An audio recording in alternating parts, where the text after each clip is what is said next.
चौथी सवाल है कि एक वस्तु को उसके क्रय मूल्य के 4/3 गुना पर, क्रय मूल्य के 4/3 गुना पर बेचा गया है तो लाभ अथवा हानि प्रतिशत ज्ञात कीजिए।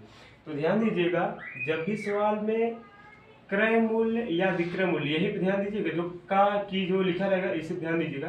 कह रहा है कि क्रय मूल्य के, इसका मतलब है जो शब्द यहाँ बोलेगा वो हर वाला होगा। ठीक, 4/3 में ये हमारा क्या हो जाएगा, क्रय मूल्य हो जाएगा। ये क्रय मूल्य भी हो सकता है, विक्रय मूल्य, ये यहाँ देखने के बाद पता लगेगा। क्या दिया, क्रय मूल्य, इसका मतलब कि 3 रुपए में खरीदी गई वस्तु है।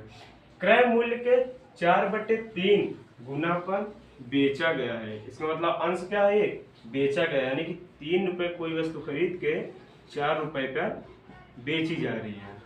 ठीक, 3 रुपए कोई वस्तु खरीद के 4 रुपए में बेची जा रही है, इसका मतलब क्या हो रहा है, लाभ हो रहा है। कितने का, 1 रुपए, कितने पे, 3 रुपए पे, इंटू 100, लाभ परसेंट निकालना है ना हमें।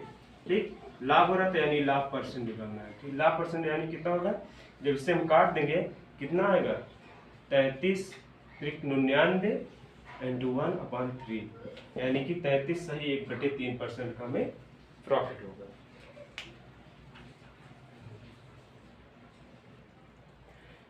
नेक्स्ट सवाल देखिए, दिया है कि एक फ्रिज को 18,700 रुपए में बेचने पर, एक फ्रिज को 18,700 रुपए में बेचने पर अनुज को 15% की हानि होती है, अनुज को 15% की हानि होती है, तो फ्रिज का क्रय मूल्य ज्ञात कीजिए।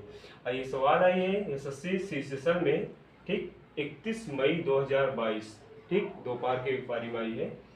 अगर आप देखना चाहते हैं आप चेक कर लीजिएगा, इतनी छोटी सी सवाल है फिर भी सेशन में आई है। ज़्यादा बड़ी बड़ी सवालें नहीं आती है आजकल, एसएससी एकदम छोटी छोटी सवाल पूछते हैं। ठीक है, देखिए सवाल क्या दिया है कि एक फ्रिज को 18,700 रुपए में बेचने पर 15% की हानि होती है। ठीक, तो पूछ रहा है कि क्रय मूल्य ज्ञात कीजिए।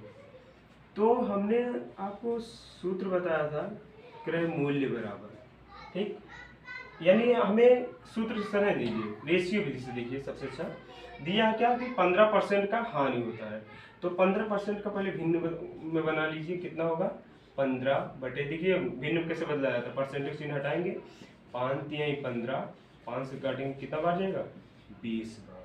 ठीक, यानी कि वस्तु कितने में खरीदी गई है, ये हमेशा क्रय होता है, यानी 20 की खरीदी गई, लेकिन बेच रहा है कितना, हानि पर। इसका मतलब 20 रुपए कोई वस्तु खरीद कर 3 रुपए हानि पर बेच रहा है, मतलब बेच कितने रहा है, 17 रुपए में बेच रहा है। ठीक, लेकिन यहाँ 17 की वैल्यू कितना दिया, कितने बेच रहा है, 18,700 रुपए दिया है। ठीक, 17 की वैल्यू 18,700 दिया है, तो एक की वैल्यू कितना हो जाएगा, ठीक, इसे काट दीजिए, 17 × 9 17, एक आंसर से 17 × 9 17, यानी कितना आ गया, 1100। लेकिन हमें अब क्या पूछ रहा है कि क्रय मूल्य ज्ञात कीजिए, क्रय मूल्य, और हमारा क्रय मूल्य कितना दिया है, यानी 20 पार्ट का वैल्यू पूछ रहा है। ठीक, एक पार्ट का वैल्यू दिया है 1100, तो 20 पार्ट की वैल्यू कितना हो जाएगी, 1100 × 20, कितना हो जाएगा, 11 दूना 22, 3 जीरो लगा दीजिए, कितना आ गया, 22,000। ठीक, इसका मतलब है कि फ्रिज कितने रुपए में खरीदी गई थी, 22,000 रुपए में फ्रिज खरीदी गई थी। अनुज ने फ्रिज कितने में खरीदा था, 22,000 रुपए में। देख लीजिए।